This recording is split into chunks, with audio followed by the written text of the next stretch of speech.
moleque, virei macho e comprei Mortal Kombat.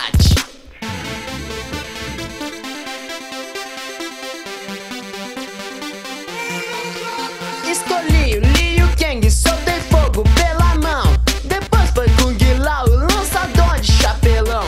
A Sônia é mulher e se eu escolho pega mal. Prefiro então o Scorpion, só cobra pode geral. E tinha o Raiden e seus raios era ruim, me deu trauma. Prefiro o Shang Tsung, o tal do roubador de alma. O Jax é um negão que faz a terra tremer. Johnny Cage, viadinho, nas suas bolas vai bater.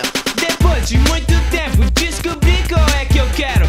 Então desde pequeno escolho sempre o Sub-Zero. Sub-Zero, Sub-Zero, Sub-Zero, Sub-Zero, Sub-Zero, Sub-Zero, Sub-Zero. Eu escolhi o Sub-Zero, Sub-Zero, Sub-Zero, Sub-Zero, Sub-Zero, Sub-Zero, Sub-Zero.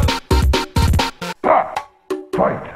1, 2, 3, 4. O Kano era um caolho especial, ele não faz. Night Wolf, índio velho, tinha o cachimbo da paz. Também chegado no fuminho, tinha um smoke muito massa. Da onde que tu acha que saía sua fumaça? Com ele ainda tinha outros dois robôs, o Cyrax e o Sector, que só davam caô pra liberar o Goro. Não era bem assim, tinha que matar o Shao Kahn que falava finish him.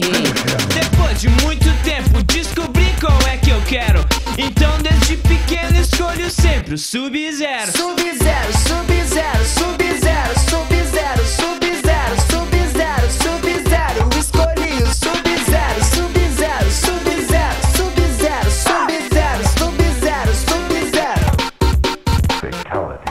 Round 1, 2, 3. O Baraka era o pior e era muito apelão. Que nem o Reptile, soltador de catarrão. A Sindel e seu cabelo tinha uma garganta boa. Striker traficante, é nós que voa. O Motaro dava medo, na real era fichinha. Já de Yucabão, quem pegava era a bichinha. A Milena dava chana, a Kitana faz boquete. Mas a Shiva é campeã, ao mesmo tempo pode 7. Depois de muito tempo descobri qual é que eu quero. Então desde pequeno escolho sempre o Sub-Zero. Sub-Zero, Sub-Zero, Sub-Zero, Sub-Zero, Sub-Zero, Sub-Zero, Sub-Zero. Eu escolhi o Sub-Zero, Sub-Zero, Sub-Zero, Sub-Zero, Sub-Zero, Sub-Zero. Sub-Zero. Sub-Zero. Win.